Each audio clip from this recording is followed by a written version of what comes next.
My topic is about production and cost in the short run. By the end of this topic, we will able to understand the concept of a production function, differentiate between the types of inputs or factors in a production function, differentiate between fixed and variable inputs, differentiate between production in the short run and in the long run, differentiate between total and marginal product, and understand the concept of diminishing marginal productivity. So, in this chapter, we want to explore the relationship between the quantity of output a firm produces and the cost of producing that output. We mentioned that the cost of the product depends on how many inputs are required to produce the product and what those inputs cost. So we can answer the former questions by looking at the firm's production functions. Economists divide factors of production into several categories. First is natural resources, or land and raw materials. It is the ingredients for the recipe or raw materials. Second is labor. When we talk about production, labor means human effort, both physical and mental. Third is capital. When economists uses the term capital, they do not mean financial capital or money. Rather, they mean physical capital. The machines, the equipments, and the buildings that one uses to produce the product. Fourth is the technology. Technology refers to the process or processes for producing the product. And last is the entrepreneurship. Production involves many decisions and much knowledge. Ultimately, it is the entrepreneur, the person who creates the business, whose ideas it is the combine the inputs to produce the outputs. We can describe inputs as either fixed or variable. So, fixed inputs are those that can't easily increase or decrease in a short period of time. So, fixed inputs define the firm's maximum output capacity. So, the variable inputs are those can easily be increased or decreased in a short period of time. So, economists often use a shorthand form for the production function. So, Q is equal to F times L and K, where L represent all the variable inputs and K represent all the fixed inputs. Next topic is about cost in the short run. For every factors of production, there is an associated factor payment. So, factor payment are what the firm pays for the use of the factors of production. From the firm's perspective, factor payments are income. So, factor payments include raw of materials, prices for raw materials, rent for land or buildings, wages and salaries for labor, interest and dividends for the use of financial capital or loans and equity investments. Last is profit for entrepreneurship. Average and marginal cost. We can measure cost in a variety of ways. Each way provides its own insight into cost. Sometimes firms need to look at their cost per unit of output, not just their total cost. There are two ways to measure per unit cost. The most intuitive way is average cost. Average cost is the cost on average of producing a given quantity. We define average cost as total cost divided by the quantity of output produced. So, the equation is AC equals TC divided by Q. So, AC is represent average cost and TC is represent to total cost and Q is the quantity. If producing 2 widget costs a total of $44. The average cost per widget is $44 divided by 2, so is equal to $22 per widget. The other way of measuring cost per unit is marginal cost. If average cost is the cost of average unit of output produced, marginal cost is the cost of each individual unit produced. More formally, marginal cost is the cost of producing one more unit of output. In mathematically, marginal cost is the change in total cost divided by the change in output. So, marginal cost is equal to total cost over quantity. If the cost of the first widget is $32.50 and the cost of two widgets is $44, the marginal cost of the second widget is $44 minus $32.50 is equal to $11.50. We can see the widget cost table written with average and marginal cost added. So let's see the table. So note that the marginal cost of the first unit of output is always the same as total cost. We can dispose cost into fixed and variable cost. Fixed costs are the cost of the fixed inputs because fixed inputs do not change in the short run. Fixed costs are expenditure that do not change regardless of the level of production. Whether you produce a great deal or little, the fixed costs are the same. One example is the rent on a factory or a retail space.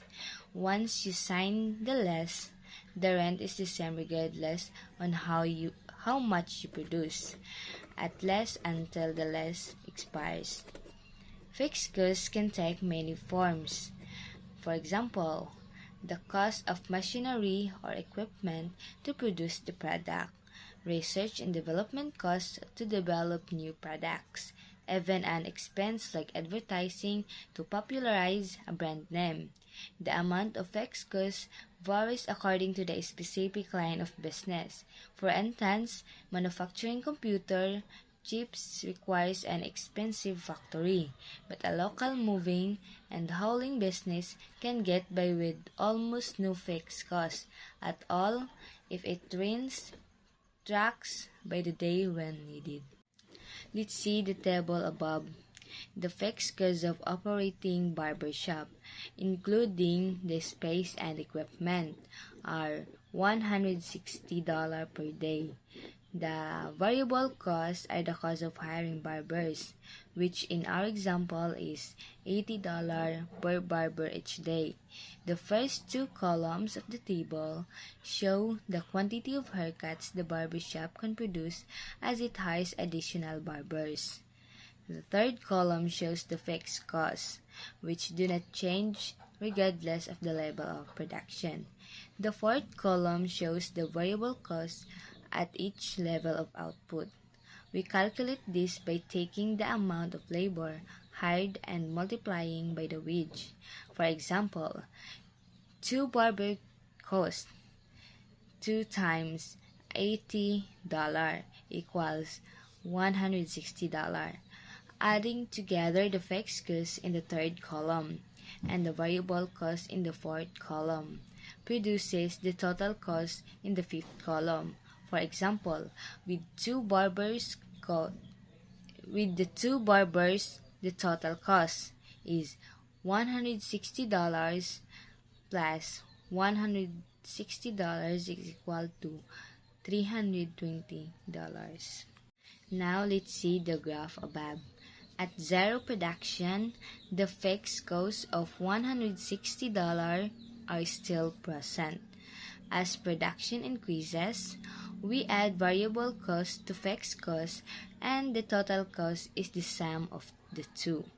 Graphically shows the relationship between the quantity of output produced and the cost of producing that output. We always show the fixed cost as the vertical intercept of the total cost curve. That is, they are costs incurred when output is zero, so there are no variable costs. So you can see from the graph that once production starts, the total costs are and variable costs arise, while variable costs may initially increase at a decreasing rate. At same point, they begin increasing at an increasing rate. Now, we proceed to the different types of cost. First is the average total cost, sometimes referred to simply as average cost, is total cost divided by the quantity of output. Since the total cost of producing 40 haircuts is $320, the average total cost for producing each of 40 haircuts is $320 divided by 40, or $8 per haircut. Average cost curves are typically U-shaped. As this figure shows, average total costs start off relatively high because at low level of output, total costs are dominated by fixed costs. Mathematically, the denominator is so small that average total cost is large. Average total cost then declines as the fixed costs are spread over an increasing quantity of output. In the average cost calculation, the rise in the numerator of total cost is relatively small compared to the rise in the denominator of quantity produced. However, as output expands still further, the average cost begins to rise. At the right side of the average cost curve, total costs began rising more rapidly as diminishing returns came into effect. We obtain average variable cost when we divide cost by quantity of output. For example, the variable cost of producing 80 haircuts is $400. So the average variable cost is $400 divided by 80, or $500 per haircut. Note that at any level of output, the average variable cost curve will always lie below the curve for average total cost. As this figure shows, the reason is that average total cost includes average variable cost and average fixed cost. Thus, for the quantity is equal to 80 haircuts, the average total cost is $80 per haircut, while the average variable cost is $500 per haircut. However, as output grows, fixed costs become relatively less important since they do not rise with output. So average variable cost snakes closer to average cost. Average total and variable cost measures the average cost of producing some quantity of output. So marginal cost is somewhat different. Marginal cost is an additional cost of producing one or more unit of output. It is not the cost per unit of all units produced, but only the next one or next few. We calculate marginal cost by taking the change in total cost and dividing it by the change in quantity. For example, as quantity produced increases from 40 to 60 haircuts, total cost rise by 400 minus 320, or 80. Thus, the marginal cost of each of these marginal 20 units will be 80 divided by 20, or $4 per haircut. The marginal cost curve is generally upward sloping because diminishing marginal returns implies that additional units are more costly to produce. We can say small range of increasing marginal returns in the figure as a dip in the marginal cost curve before it starts rising.